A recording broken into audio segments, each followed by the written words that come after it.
Hey guys, it's me, Miss Kate. I am here in my ever evolving studio office, and I'm here to talk to you guys about sensitive periods. Um, as I was thinking about this and deciding exactly what to share and kind of bring it down to something digestible, I realized this is exactly how we follow the child. So keep that in mind in all of this. This is how you at home, if you think about the sensitive periods and these clues, it's how you can follow your child and meet their needs. So what are sensitive periods? One way to look at them is through like their windows of opportunities is one kind of contemporary way of describing them. I'm going to read a definition because I think it's really good. So, sensitive periods are transient periods of sensibility where the children are intrinsically motivated or urged to activity by specific sensitivities. What in the world does that mean? It means that there are these moments in time between the ages of birth through 6 where the sensitivity emerges and they are urged unconsciously without any active work. They are urged and motivated and pushed to activity to fulfill this need of mastering whatever the sensitivity speaks to. And again, I spoke about some of the powers of the first plane of development. This is one of the two big powers. Absorbent mind is one, sensitive periods is the other. And it's really quite amazing. So there are four. There is order, coordination of movement, sensory perception, and language. So order is not neatness and tidiness and all of that. Some of us have that, and if you could see more of my office back here, you'd realize I do not. A little inside tip. But what order is it guides the formation of mental structures. It's really connected to the mathematical mind. It helps children organize their experiences. And it's the foundation for all aspects of the human child in adapting to their culture, their society, their place in life. And so this is active, all of these are active from birth. And this is active through age 4.5. And as soon as your child turns 4.5, it doesn't mean like, boom, it's done. There's gray area. As in everything else in life, there is always gray area. So this can linger for several months. This can linger, give or take. So like I said, it guides the formation of mental structures, which is really connected to the mathematical mind. A good example of this is classifying and organizing hot versus cold, wet versus dry, light versus dark. Sometimes you'll see children in the sensitive period really being interested and urged and motivated for sorting or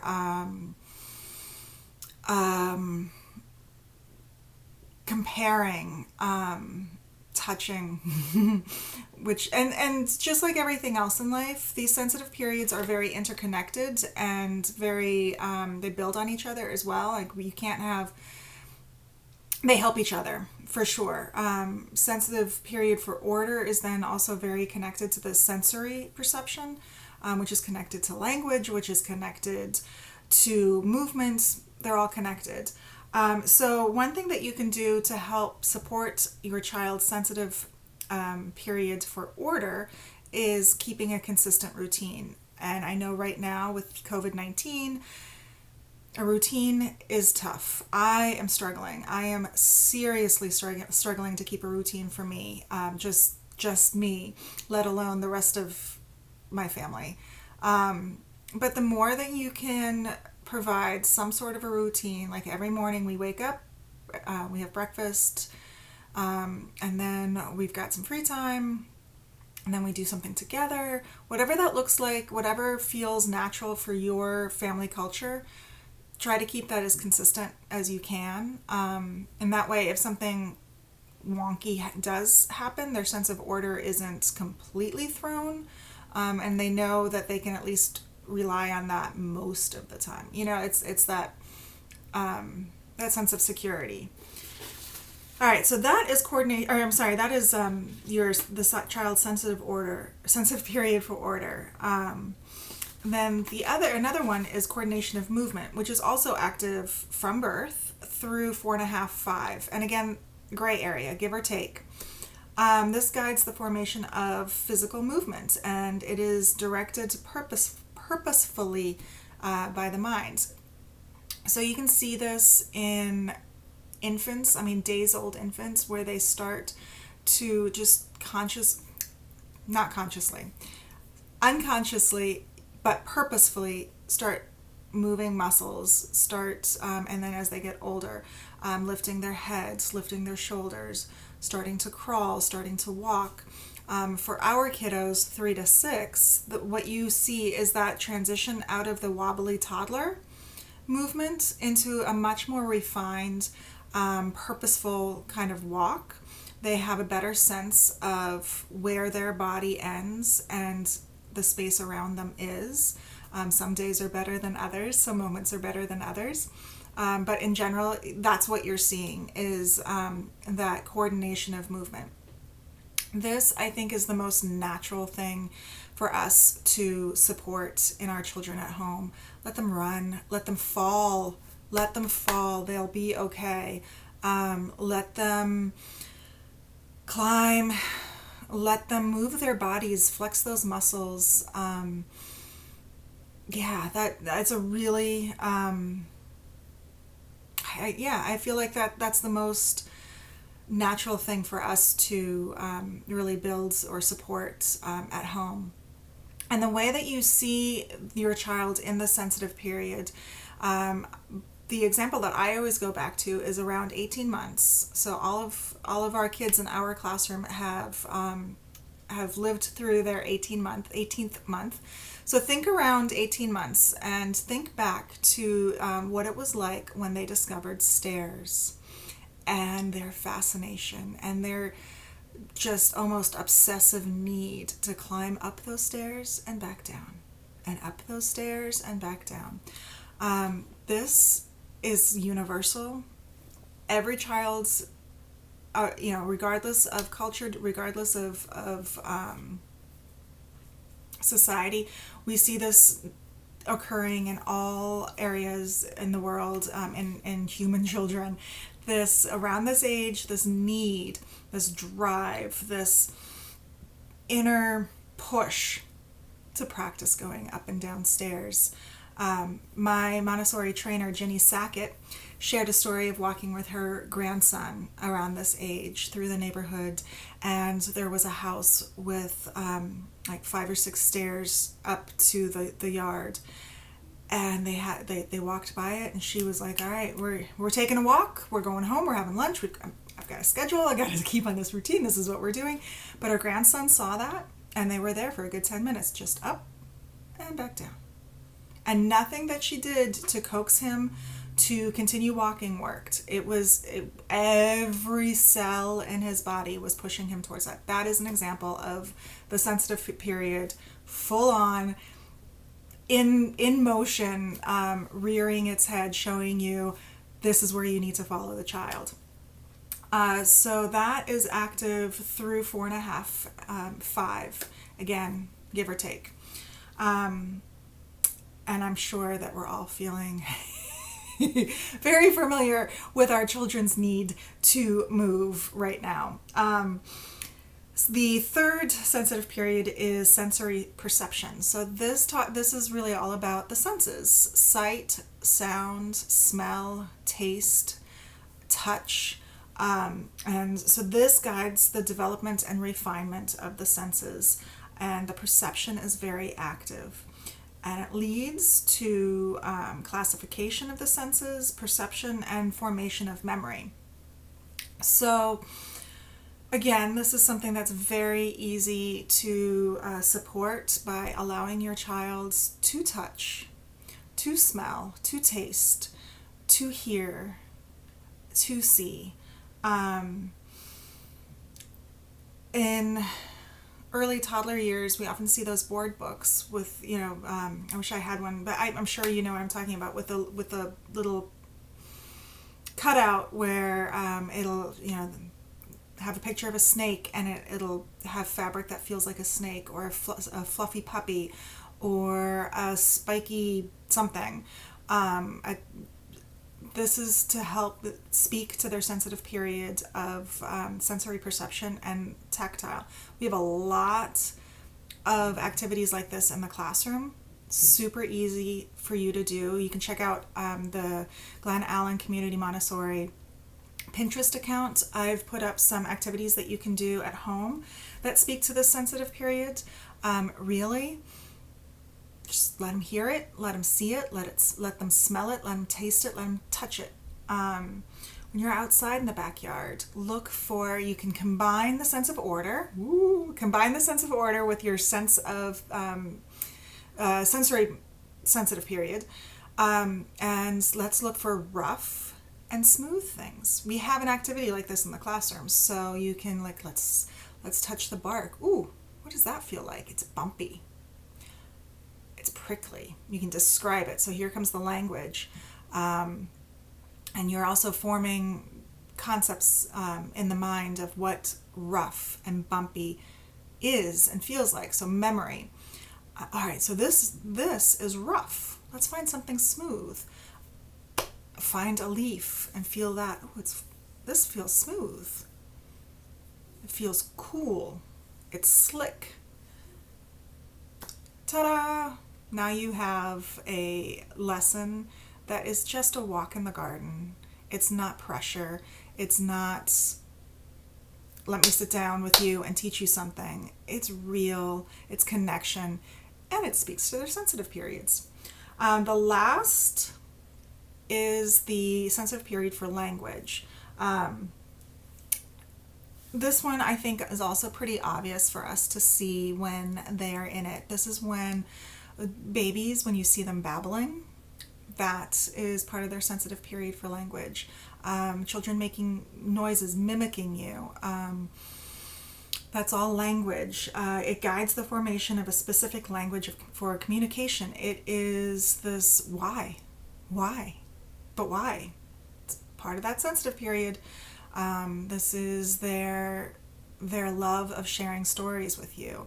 And this is active through the age of 6. And, we talked about language in another video.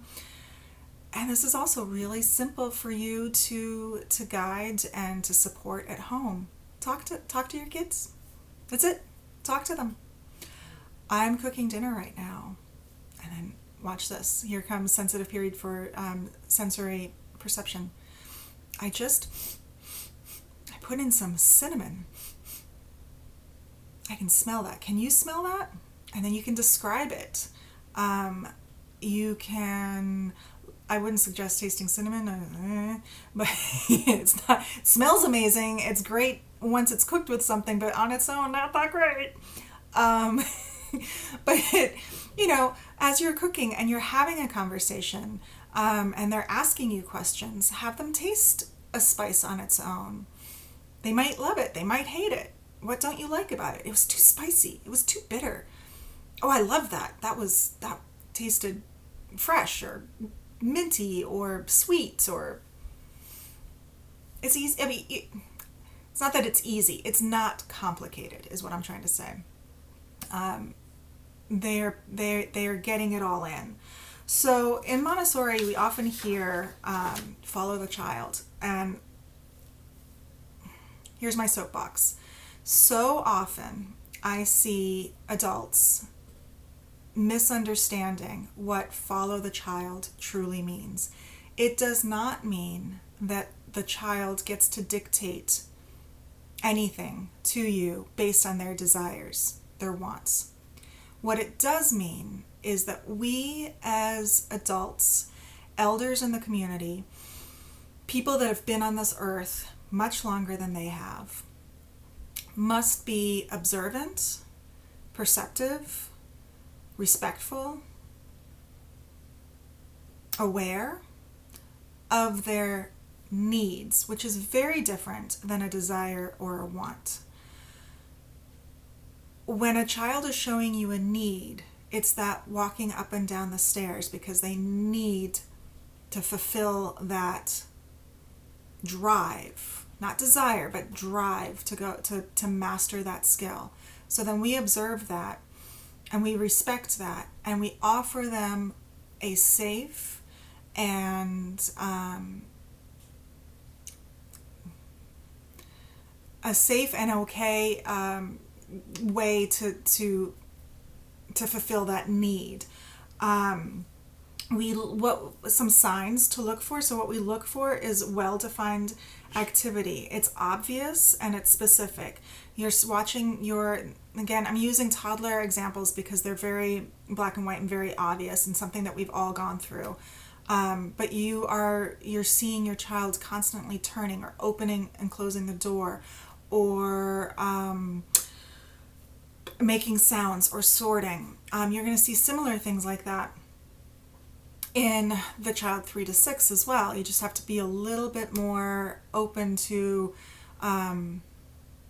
seeing it, I think. So you're going to see them skipping a lot, over and over again, or running in circles, or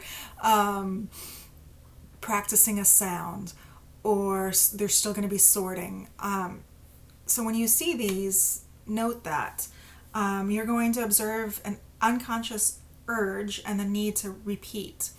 They're going to open and close that door repeatedly, even though they're not going anywhere. Even though you've shut that door and you want it shut, it's about the process at this point. It's not about keeping it open or closed. So you're going to observe that. You will see and acknowledge a real passionate interest. They're fully engaged. So let them. In the classroom, we have a very strict rule for the adults. Never, ever interrupt a concentrating child.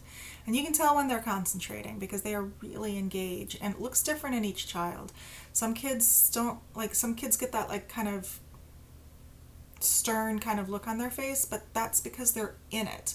So don't ask them questions in that moment. Don't interrupt that. If your child is fully engaged in looking at a book, what you got there? What's this? And the concentration is broken. What you wait for is to see the rest and the peace at the end. So once they have fulfilled that cycle of need of whatever sensitive period they're speaking to in that moment, you'll see a calm. You'll see, and again, it looks different in every child, but you'll see that they're finished, that they're done, that they've completed that moment's task. And that's when you can say, I noticed you were looking at that book. Tell me about it.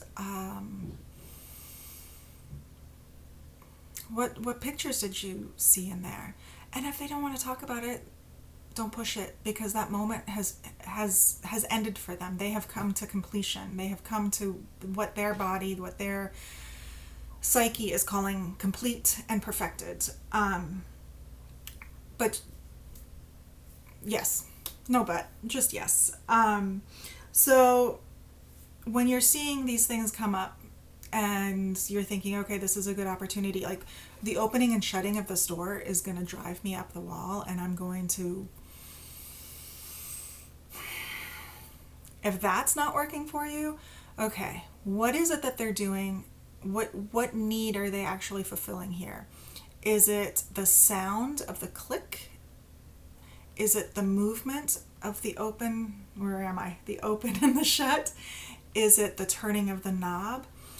What can we offer the child that isn't going to drive mama crazy, that will still fulfill that need? Is there a different door that they can use? Is there a safer door if it's a matter of safety? What is it that I can offer them that I'm still comfortable with, that still fulfills their current need. Um, and some simple games that you guys can do at home that, again, they're uncomplicated. Go on a scavenger hunt. This is movement, this is order, this is sensory, and this is language. It meets all of those. I'm going to share some links on our parent page, and maybe we can get that on the website as well, for some scavenger hunts that you could print out, and collect those things. You can even turn it into some math things too, like find 5 rocks, find 3 leaves, find 2 green leaves, find 6 dry leaves. Yeah. And then when you during the scavenger hunt, there's different textures, there's different smells, you can hear things. You can even do a listening scavenger hunt depending on where you live. You can go on a scavenger hunt or turn it into a bingo game, and listen for a cardinal or a robin or just a bird. Listen for a car. Listen for a child. Listen for whatever, depending on the area where you live, what kind of sounds do you hear, and then have a hearing scavenger hunt. Some other ideas that you can do. I guarantee we're all still doing laundry while we're stuck at home right now. Sorting game. Let's sort all the socks. Let's sort all the t-shirts, short sleeved, long sleeved. Let's sort the kitchen towels from this size to this size. Sorting. In the bathtub. Sounds again, sensory. Let's see. What else? Coordination of movement you can do outside. Obstacles courses. Use what you have to create obstacle courses. Use nature for it. Use, if you have hula hoops, just create an obstacle course, and there's some control of movement that they can refine. So those are the 4 sensitive periods. I will be sharing some ideas on some printouts and some more information regarding all of this. So check the website at gacmontessori.org. And yeah, I think that's all I have to share with you guys today about sensitive periods. Email me if you have questions, kate@gacmontessori.org, and I will see you guys next time. See you later. Bye.